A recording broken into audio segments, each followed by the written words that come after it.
Case file, Wonderwork Cave, South Africa. The exhibit isn't a fossil. It's not a tool. It's dirt. A thin, gray lens of ancient ash, preserved like a pressed flower between layers of rock. For decades, we knew it was there, a million-year-old campfire stain on the deep time calendar. But anyone could say it was a fluke.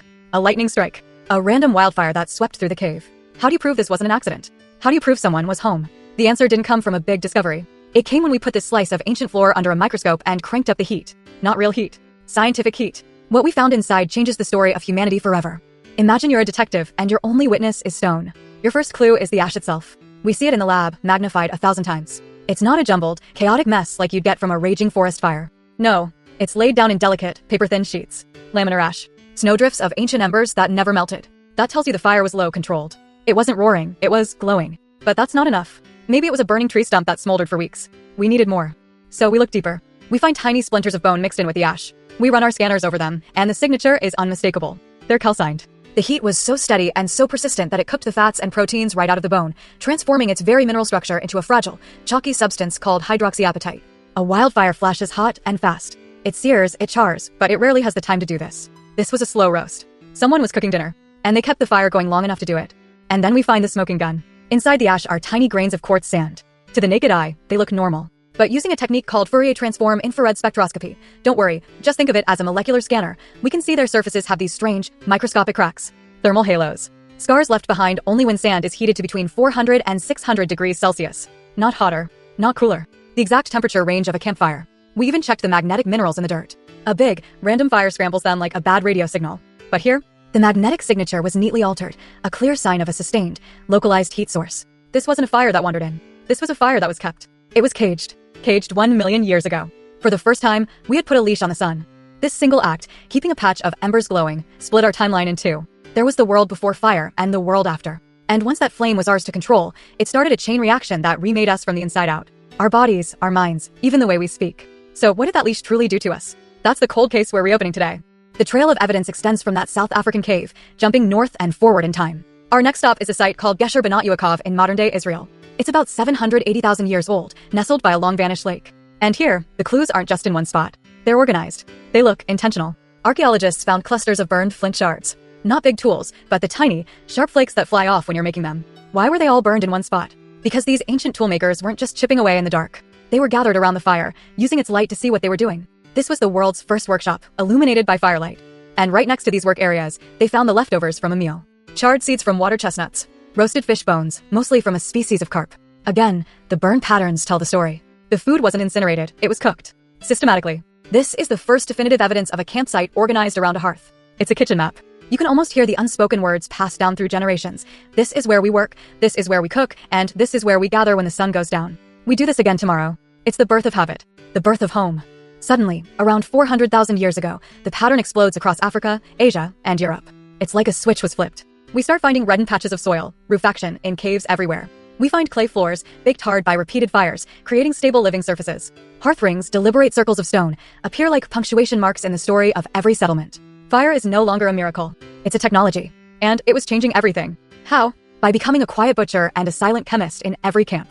Think about what fire does to food. Raw meat is tough. It's a workout for your jaw and a massive burden on your digestive system. It's also crawling with parasites and bacteria. But apply heat? The proteins denature.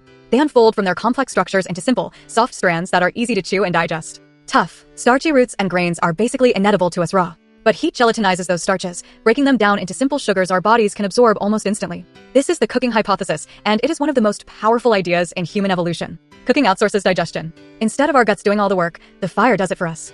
What's the big deal? Your gut is an incredibly expensive organ. It costs a ton of metabolic energy to run. It's like a constant energy tax on your body. But as our ancestors started cooking, they could get way more calories, way more efficiently, from the same amount of food.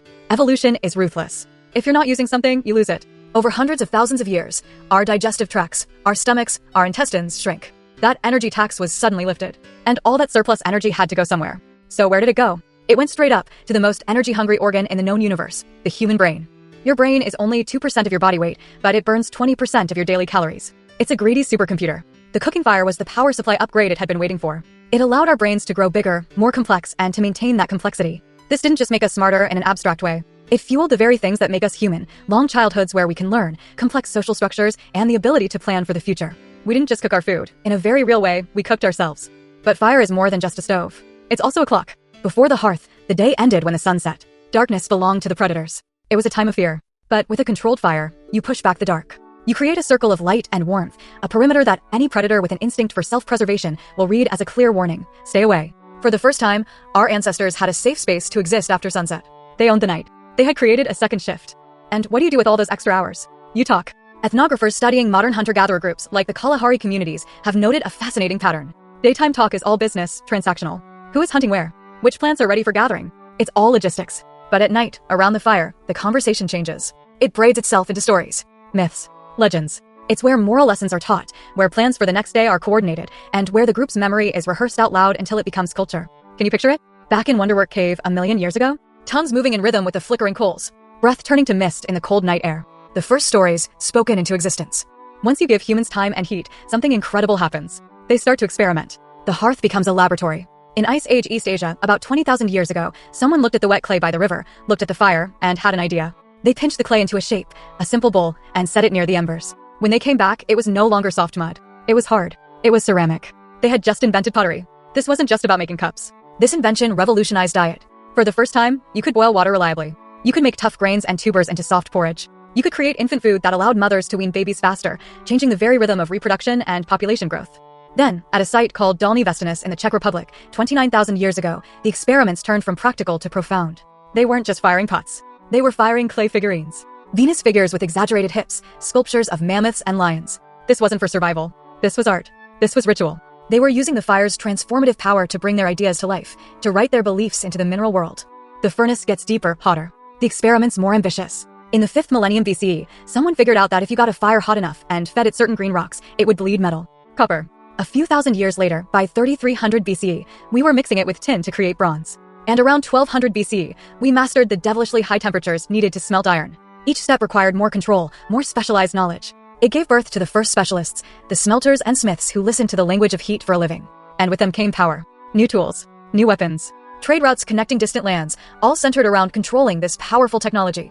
But with great power comes great risk. A campfire can keep you warm, but a city on fire can destroy a civilization. As our societies grew, so did our need for rules. Control became a social project. In ancient Rome, the city's very pulse was tied to a single, sacred flame in the Temple of Vesta. It was tended by 6 priestesses, the Vestal Virgins. Their only job was to ensure that fire never went out. If it did, it was a terrifying omen, a sign that the gods had abandoned Rome. The punishment for this failure was severe, because that flame wasn't just a fire, it was a symbol of continuity, of the state itself. The Vestals were the human interface for a civic machine that ran on managed fire. We see this everywhere. In Zoroastrian fire temples, consecrated flames have been kept burning for centuries, outlasting entire dynasties. Then you have events like the Great Fire of London in 1666. It was a catastrophe that taught a brutal lesson. In its aftermath, the modern world began to emerge from the ashes. Insurance companies put fire marks on buildings. Public fire brigades were organized. New building codes were written, banning wooden frames and thatched roofs in favor of brick and tile. Regulation is what keeps an ally from turning feral. When you step back, the pattern is crystal clear. Tamed energy reshapes everything. By outsourcing our digestion to heat, we freed up calories for our brains. By outsourcing sunlight to embers, we created a second shift for culture, a time for stories, for planning, for connection. And every single gain in power demanded a new ritual of control. A hearth ring, a schedule for tending the embers, taboos, and eventually, citywide regulations and laws. These aren't just cultural quirks. They are the operating system we built to keep the flame domestic. Fire forces cooperation. To sit near it, you have to trust your neighbor not to kick the coals. Children learn their roles. Elders keep watch. It's a machine that runs on trust. Now, let's go back to that simple hearthstone from Wonderwork Cave. Imagine holding it. Feel the smooth spots where human palms touched it, the sharp edge where heat popped a chip off a million years ago. You can almost smell the old rain in the cave dust, and beneath it, that sweet, smoky scent that only a wood fire leaves behind. This stone isn't a relic. It's a receipt. It's proof of a transaction. Someone paid for those extra hours of light and warmth. They paid with vigilance, with smoke-stung eyes, and with time traded for talk. A bill that we are still paying today. Because we never left the campfire. We just made it bigger. Our invisible hearth today is the electrical grid, a continent-sized fire humming away at 50 or 60 hertz. In anonymous control rooms sit the modern Vestal Virgins, watching screens, balancing loads, making sure a flicker of demand doesn't cause a catastrophic blackout. They are tending an ember you never see, but one your entire life depends on. In your kitchen, the ancient ritual continues, whether you're debating induction versus gas or worrying about indoor air quality. In your pocket, that lithium-ion battery is a tiny,